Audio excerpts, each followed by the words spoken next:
kuishia aya ya 25.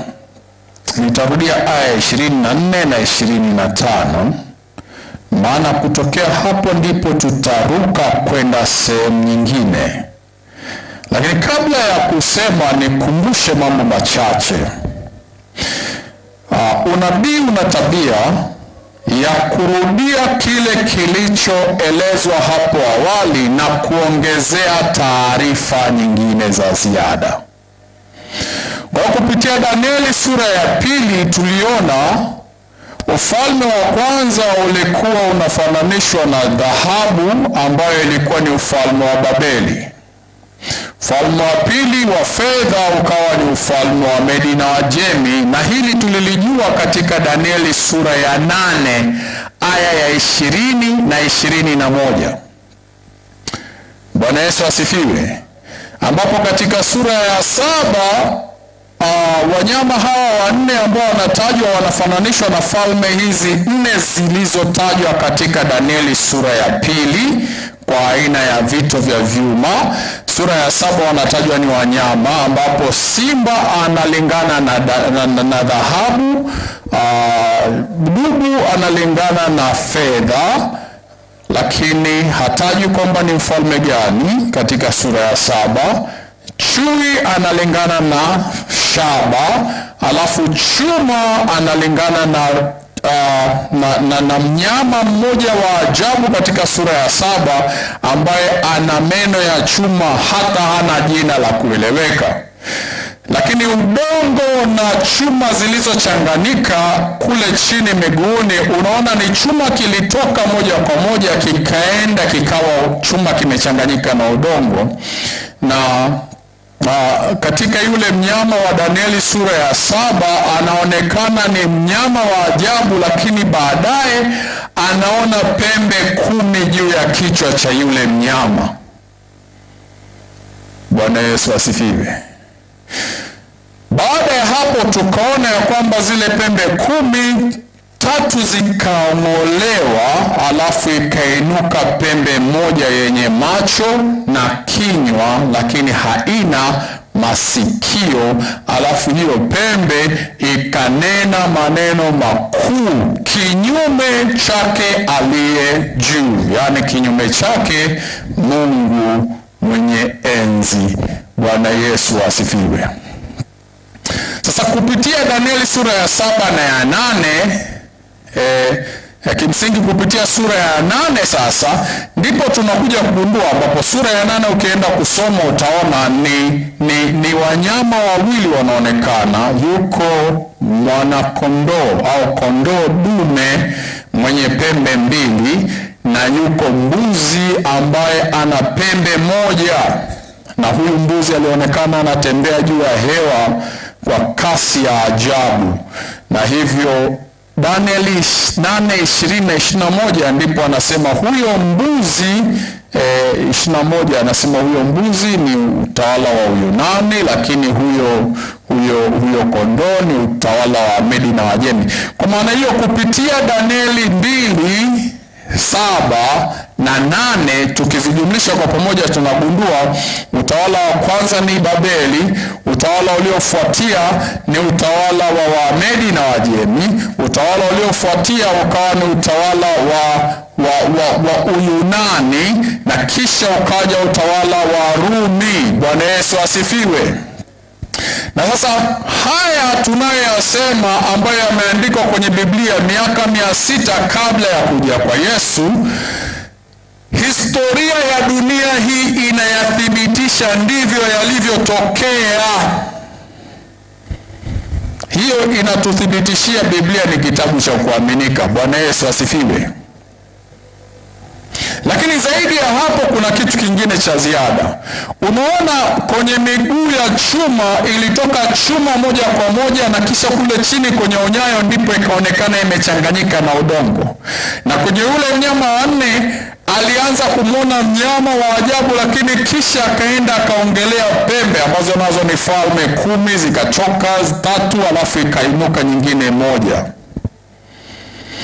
Yote hii inatuonyesha ya kwamba ufalme wa 4 ambao ni Rumi, ya kipagani haikuangamia. Kama vile chuma ambavyo kilitoka kikaendelea, lakini kule chini tu kikawa kimechanganyikana na udongo, ndivyo ambavyo ufalme wa Rumi ulikuwa. Ufalme wa Rumi ulianguka mwaka 476, lakini sio kwamba ufalme ulipotea wote. Kilichokuja kuzaliwa baada ya ufalme wa Rumi kuanguka ni Rumi ya upapa. Bwana Yesu asifiwe. Bwana Yesu asifiwe. Na hii, rafiki zangu, ni historia. Yaani hapa ninajaribu kutoa somo la historia ya miaka ya hii dunia, lakini hiyo historia ikiwa inalinganishwa na Biblia. Na ndio maana mnasema hii inaitwa mbinu ya kihistoria ya kufasiri unabii. Bwana Yesu asifiwe. Jamani, Bwana Yesu asifiwe. Inaitwa historicist method. Kwa hiyo tunamshukuru Mungu sana kwa ajili ya mbinu hii.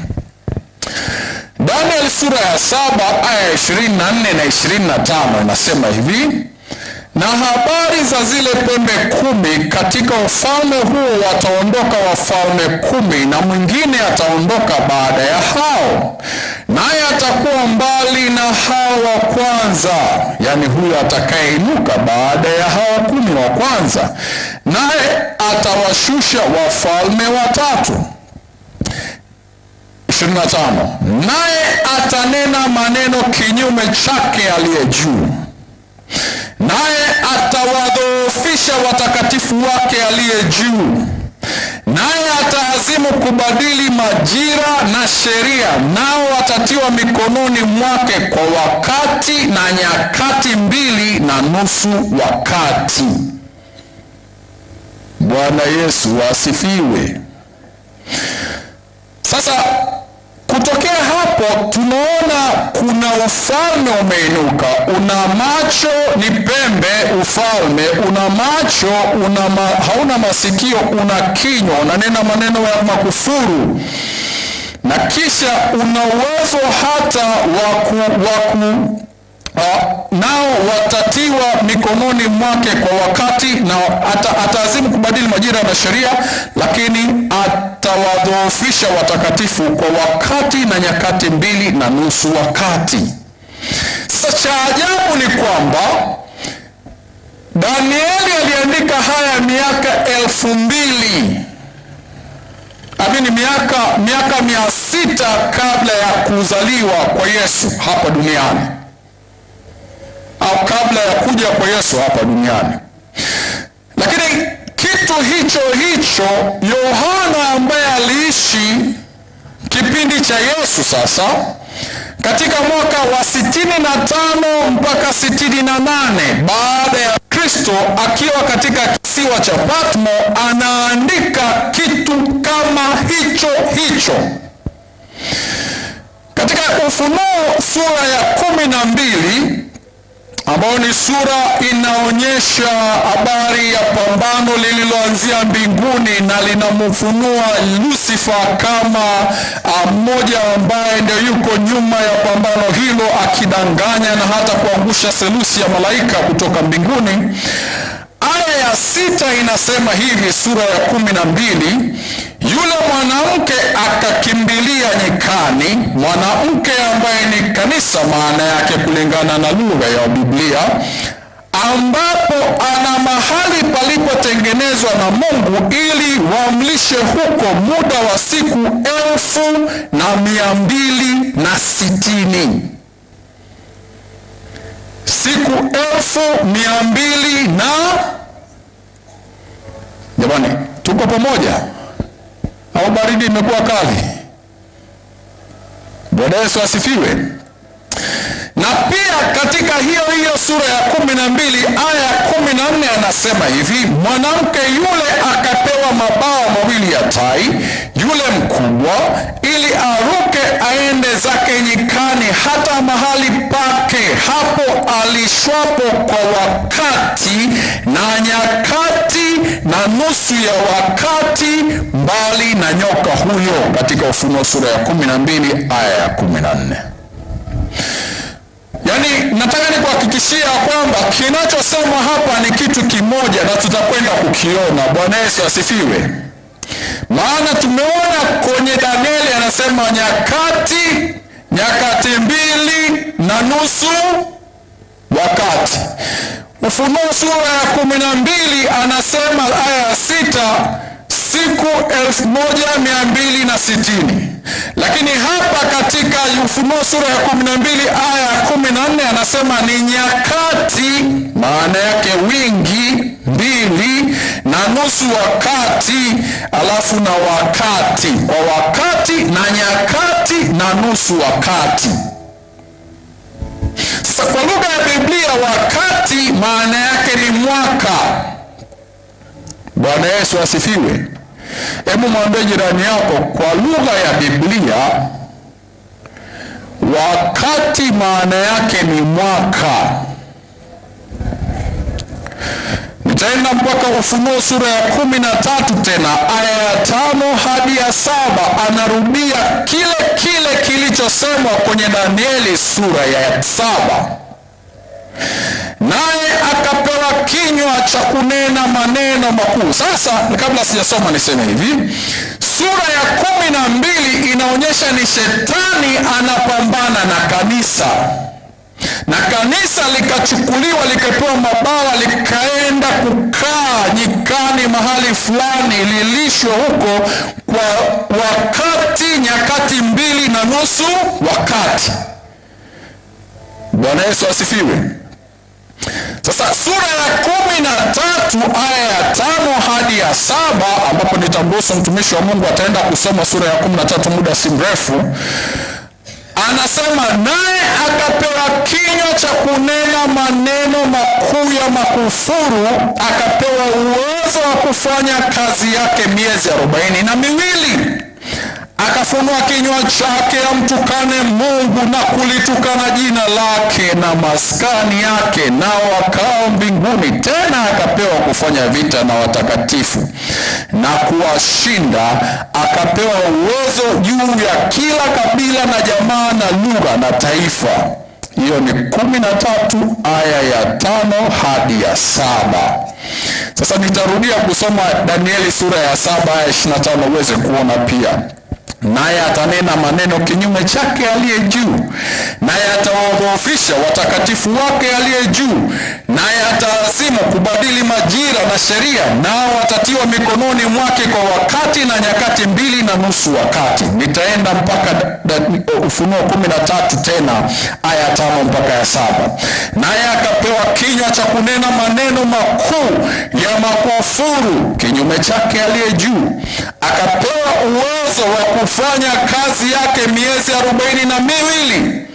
Akafunua kinywa chake amtukane Mungu na kulitukana jina lake na maskani yake, nao wakao mbinguni. Tena akapewa kufanya vita na watakatifu na kuwashinda. Akapewa uwezo juu ya kila kabila na jamaa na lugha na taifa. Ukisikiliza hili unaona kabisa ya kwamba hawa Danieli na Yohana wanaongelea entity moja, na wanajaribu kufunua tukio moja. Bwana Yesu asifiwe. Sasa tumesema wakati ni siku, wakati kulingana na lugha ya Biblia ni nini? Ni mwaka. Kwa hiyo wakati ni nyakati 2.5 wakati, maana yake ni mwaka, miaka 2.5 mwaka, maana yake ukijumlisha ni miaka 3.5. Bwana Yesu asifiwe. Sasa dunia tunayoishi sasa ilibadilisha mfumo wa kalenda. Hii kalenda tunayotumia inaitwa Gregorian calendar, na ilizaliwa kipindi fulani hapo cha utawala wa Rumi. Sikumbuki tarehe vizuri sana, lakini kabla ya hapo watu walikuwa wanahesabu siku kwa jinsi tofauti sana. Na katika nyakati hizi za Biblia kalenda imetumika, mwezi ulikuwa na siku 30 net.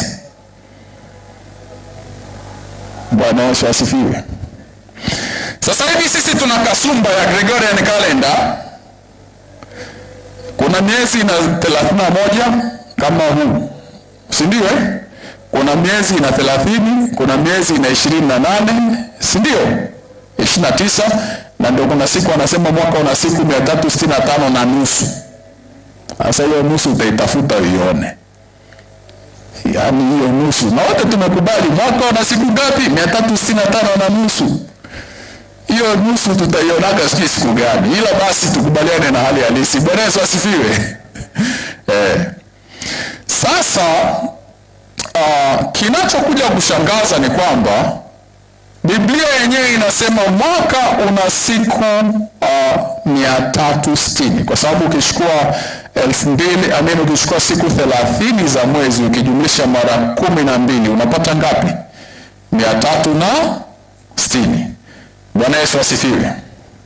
Sasa naomba tunafanya mahesabu rahisi. Nyakati 2.5 wakati. Mwaka una siku 360. Tunaachana na huwa Gregorian calendar. Twende na ule mwaka wa Biblia. Bwana Yesu asifiwe. Naomba fungue calculator yako. 360 mara kabla jenda kwenye 360 mara. Miaka 3.5 ni sawa sawa na miezi mingapi? Na 42. Na ndio ile fungu tuliambiwa katika Ufunuo sura ya 12 aya ya 6. Aya ya 6 anasema yule mwanamke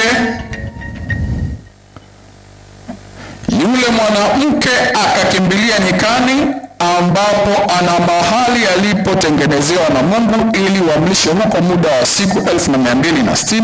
Lakini basi aya ile ya 14 anasema mwanamke yule akapewa mabawa mawili ya tai yule mkubwa ili aruke aende zake nyikani hata mahali pake hapo alishwapo kwa wakati na nyakati na nusu wakati. Sura ile ya 13 ndipo anasema miezi 42. Bwana Yesu asifiwe. Bwana Yesu apewe sifa. Kwa hiyo unaona miezi 42 ni sawa sawa na wakati, nyakati 2.5.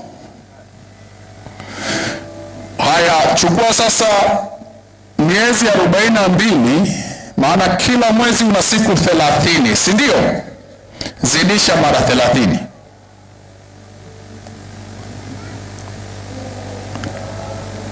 Aliyepata atupatie jibu. Naam, 1260. Na ndio haya mafungu yamesema hiyo namba kwa lugha tofauti tofauti. Bwana Yesu asifiwe. Kwa hiyo kinachosema ni kitu hichi. Bwana Yesu asifiwe. Kinachosema ni kitu kimoja. Kwa maana hiyo ni hiyo taasisi iliyoinuka na katika nyakati hizo ikafanya hayo matukio. Sasa ninaomba tuende kwenye Ufunuo sura ya 13. Msomaji, nisaidie kusoma kuanzia aya kwanza hadi ya 9. Ufunuo 13 aya ya kwanza anasema, kisha nikaona mnyama akitoka katika bahari mwenye pembe 10 na vichwa 7, na juu ya pembe zake ana vilemba 10, na juu ya vichwa vyake majina ya makufuru.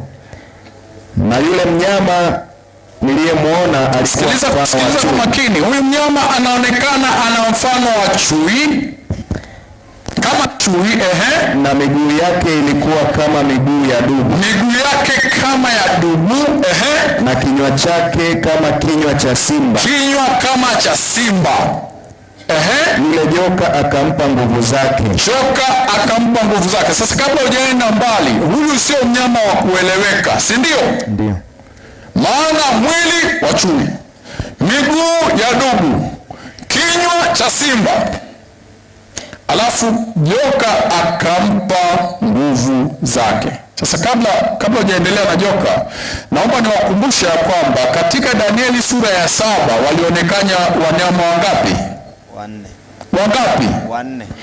Ambapo wa kwanza alikuwa anaonekana kama simba. simba, wa pili dubu, wa tatu chui.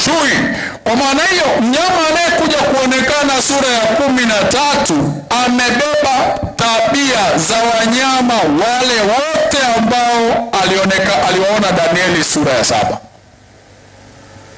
Bwana Yesu asifiwe. Amen. Jamani, Bwana Yesu asifiwe. Amen. Kwa hiyo anajaribu kueleza linyama fulani ambalo ni liufalme litakalo tawala dunia kwa wakati huo. Endelea sasa. Anapewa mamlaka yake na joka. Endelea hapo. Yule joka akampa nguvu zake na kiti chake cha enzi na uwezo mwingi. Sasa huyu amepewa mamlaka na joka na uwezo mwingi. Joka ni nani? Shetani. Na Biblia ndio inafunua hiyo, Ufunuo 12 aya ya 9. Bwana Yesu asifiwe. Amen. Ni ibilisi na kwa hiyo huyu mnyama na kupitia Ufunuo sura ya 7 aya ya 17 tunagundua kwamba mnyama ni ufalme, ni taifa. Halo? Yes. Endelea. Nikaona kimoja cha vichwa vyake kana kwamba kimetiwa jeraha la mauti. Naam. Na pigo lake la mauti likapona. Sasa hapo kuna kitu kinaongezewa, tutakiangalia baadaye vizuri, maana tutarudi kwenye jeraha la mauti. Lakini inaonekana huyu mnyama alipata kuuawa mmoja katika vichwa vyake, lakini akaonekana anaishi tena. Dunia yote ikamstaajabia mnyama yule. Wakamsujudu yule joka kwa sababu alimpa huyo mnyama uweza wake. Sikiliza hiyo detail Yohana anaiweka hapo. Hebu rudia. Wakamsujudia yule joka, watu wakamsujudia shetani kwa sababu alimpa huyo mnyama uwezo wake. Kwa sababu alimpa huyo mnyama uwezo wake. Kwa hiyo watu wanamsujudia shetani kupitia kumsujudia mnyama. Halo? Yes. Halo? Yes. Endelea. Wakamsujudu yule mnyama wakisema, ni nani afananaye na mnyama huyu? Tena ni nani awezaye kufanya vita naye? Naye akapewa kinywa cha kunena maneno makuu ya makufuru, akapewa uwezo wa kufanya kazi yake miezi 42. Akafunua kinywa chake amtukane Mungu na kulitukana jina lake na maskani yake, nao wakaao mbinguni. Bwana Yesu asifiwe. Amen. Aya 9 imefika. Tuko ya 6. Malizia mpaka ya 9 sasa. Aya 7 anasema, tena akapewa kufanya vita na watakatifu na kuwashinda. Akapewa uwezo juu ya kila kabila na jamaa na lugha na taifa, na watu wote wakao juu ya nchi watamsujudu, kila ambaye jina lake halikuandikwa katika kitabu cha uzima cha mwana kondoo aliyechinjwa tangu kuwekwa msingi ya dunia. Mtu akiwa na sikio na asikie. Bwana Yesu asifiwe. Amen. Yeyote ambaye hatakuwa na uhusiano kamili na Yesu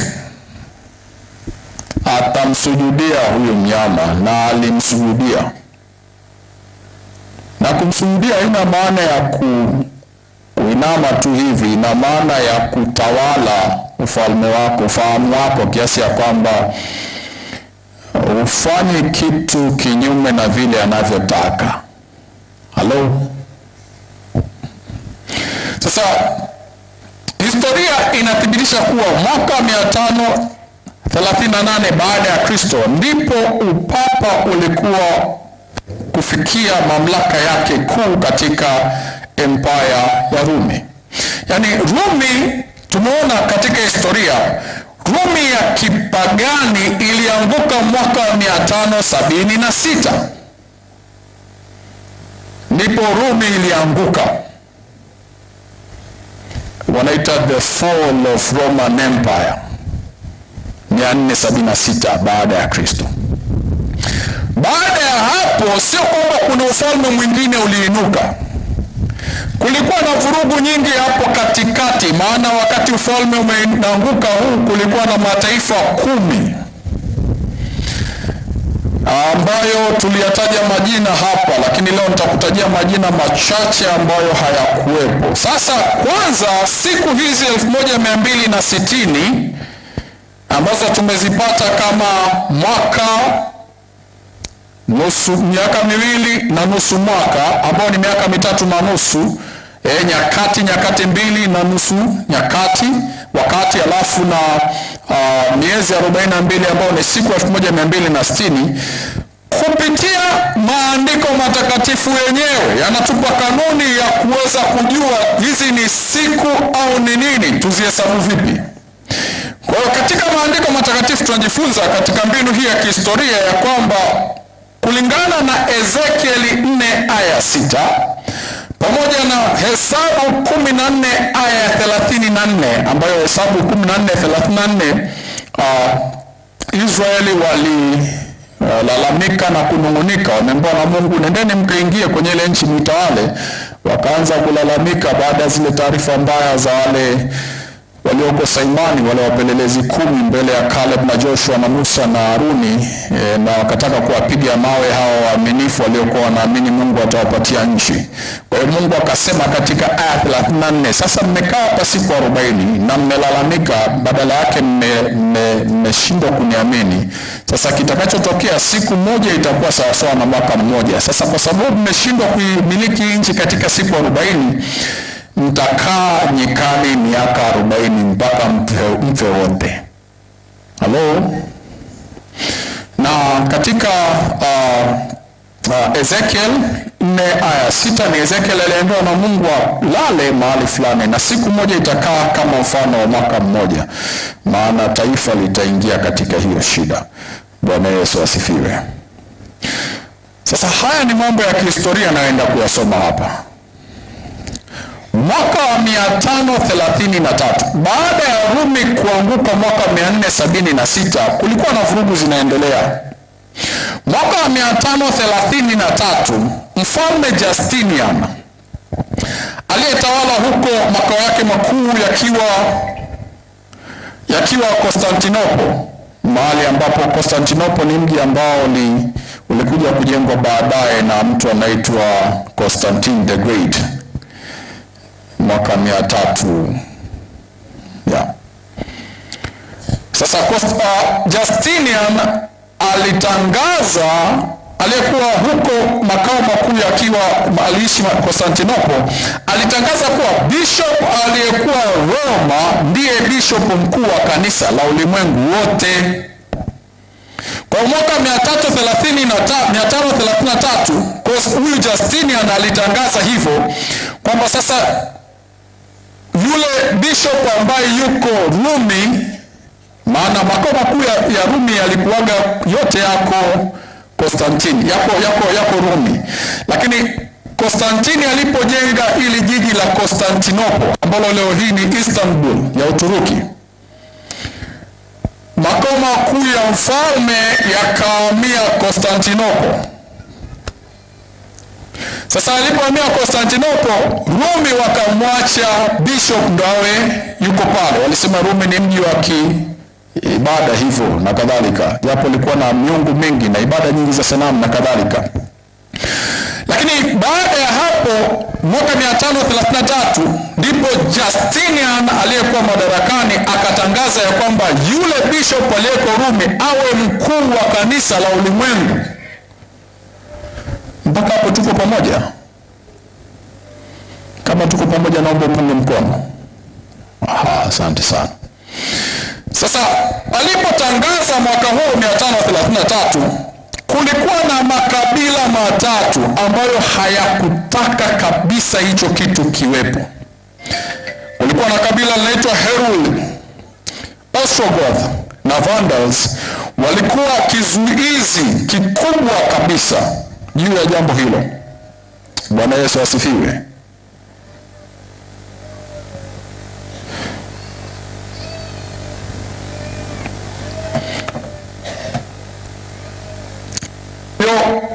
Walikuwa kizuizi cha ukamilifu wa tamko hilo, haya makabila matatu, kwa sababu ya imani yao ya Arminianism au Armenia ya nyingine.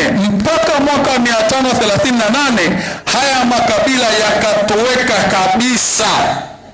Kwa hiyo ufalme wa Rumi ulienda kupigana nayo na kuyaondoa. Makabila mangapi? Bwana Yesu asifiwe. Sasa kuna mtu anaweza akasema, sasa pastor, kwani walikuwa wanakosa gani? Si walisema tu hivyo. Kwa kweli, unajua imani ni kitu ambacho hakipasi kulazimishwa mtu. Bwana Yesu asifiwe. Lakini tunaona ya kwamba ili utawala wa Rumi ya kipagani upate kusimikwa, ilibidi kulazimisha imani. Halo? Na walifanya hivyo kwa kuwa watu. Kwa hiyo hata leo unaposikia watu wanakuambia Yesu sio Mungu nini, wanaanza kukupigia kelele huko kwenye mitandao na nini, hawajaanza leo, walianza kitambo. Ila jambo la msingi, wana uhuru wa kuchagua, usiwalazimishe. Wasaidie kuwaelimisha ili waweze kuelewa Yesu ni Mungu. Bwana Yesu asifiwe. Na nafikiri hapa tulitafakari ili kwa kina, tukaona Yesu ni Mungu aliyeamua kufa kwa ajili yetu ili sisi tupate kuokolewa. Kwa hiyo wakafutwa.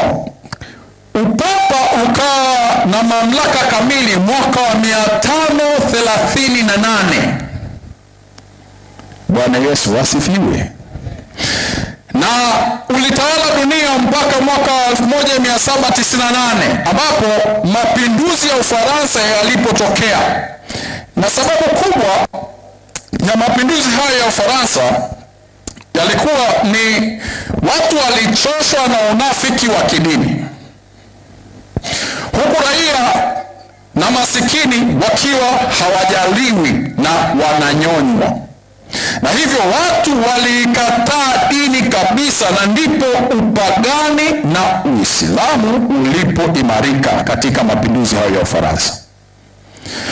Mapinduzi ya Ufaransa ilikuwa ni watu waliona jinsi Urumi ulivyotawala na nini, walichukulia kwamba yale maovu yote yaliyokuwa yanafanyika sasa kwenye jamii ni kwa sababu ya utawala wa kidini ambao uko madarakani, ambao ulikuwa ni utawala wa kipapa. Bwana Yesu asifiwe. Ninawaelezea historia kabisa, na bahati nzuri sio hesabu, kwa hiyo naamini ni somo tu la story, linaeleweka kwa urahisi. Bwana Yesu asifiwe. Kwa hiyo baada ya hapo mapinduzi hayo ya Ufaransa yalipofanyika, ndipo papa aliyekuwa madarakani alikamatwa na kufia gerezani. Sasa Ufunuo sura ya 13 aya ya 3. Emsoma hapo rafiki. 13 aya ya 3 anasema, naye afanya ishara kubwa, hata kufanya moto kushuka kutoka mbinguni. 13 aya ya 3. Aya ya 3 anasema, nikaona kimoja cha vichwa vyake kana kwamba kimetiwa jeraha la mauti. Kimoja cha vichwa vyake kimetiwa jeraha la nini? La mauti. Sasa angalia jinsi ambavyo maandiko haya yalivyo. Tunaona katika Ufunuo sura ya 13 aya ya 3, jeraha la mauti ni pale ambapo papa aliyekuwa madarakani alikamatwa, akaswekwa gerezani na akafia hapo mwaka wa 1798.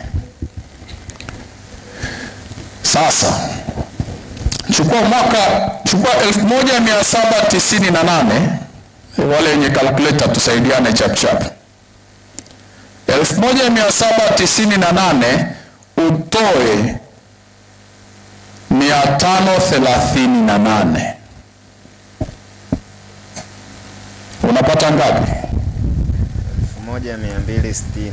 Naomba useme kwenye mic rafiki. 1260. 1260. Hii namba mmeisikia kwenye maandiko matakatifu? Ndio. Ndio. Si mmeisikia kwenye maandiko matakatifu? Ndio. Ambayo ni sawasawa na miezi mingapi? 42.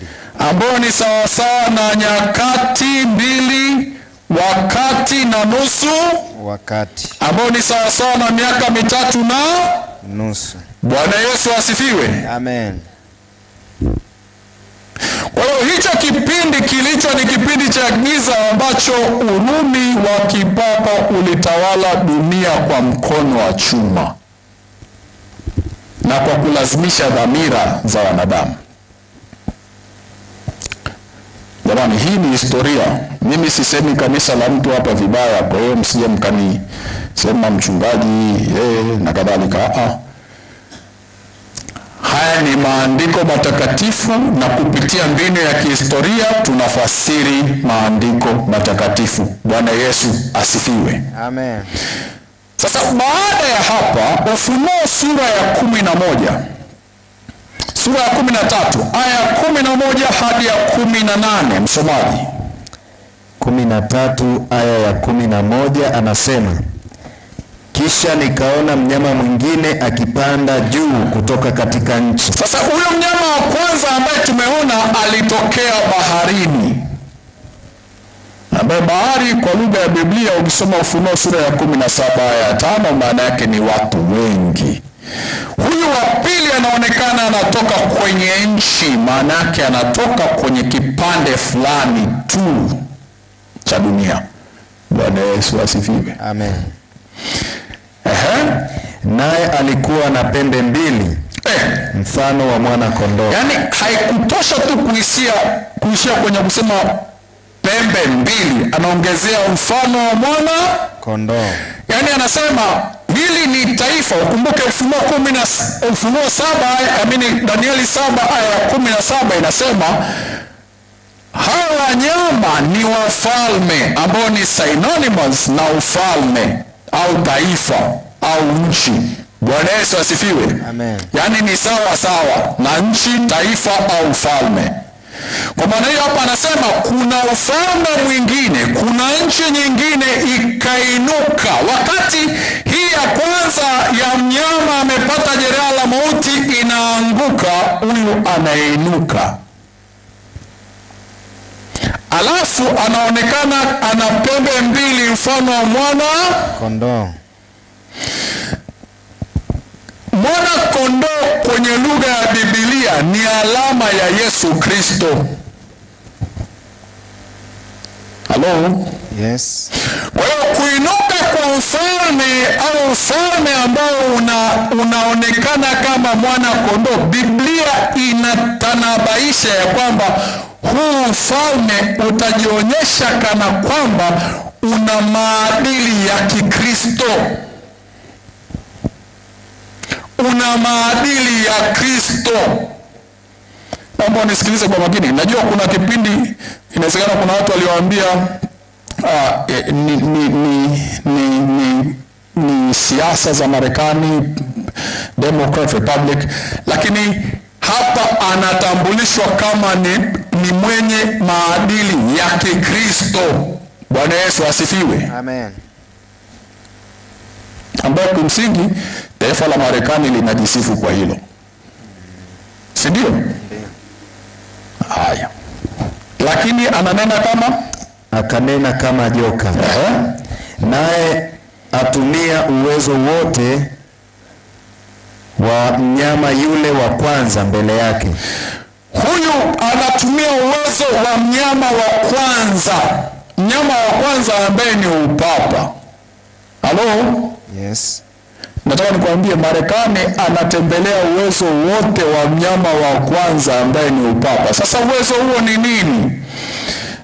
Na kuifanya wote imsujudie mnyama kwanza. Kupitia uwezo huo ni kwamba kuna taasisi za upapa zinafanya kazi nyuma ya pazia kwa ajili ya kumfanikisha taifa la Marekani.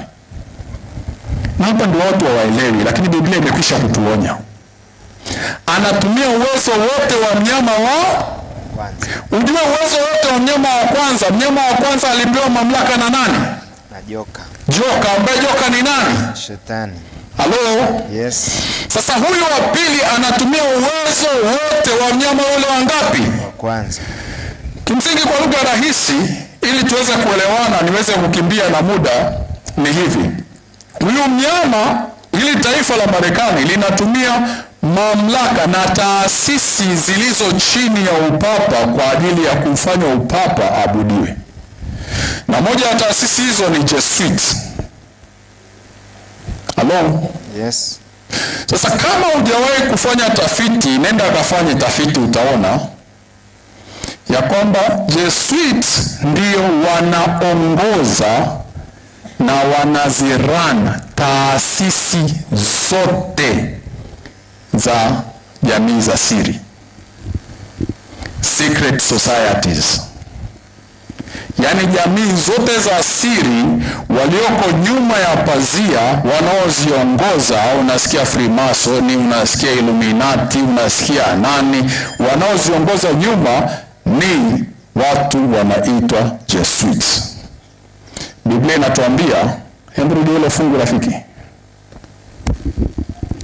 Anasema naye atumia uwezo wote wa mnyama yule wa kwanza mbele yake, naye aifanya dunia. Ishia kwenye hilo fungu, maana tutaendelea kutokea hapo leo jioni. Bwana Yesu asifiwe. Amen.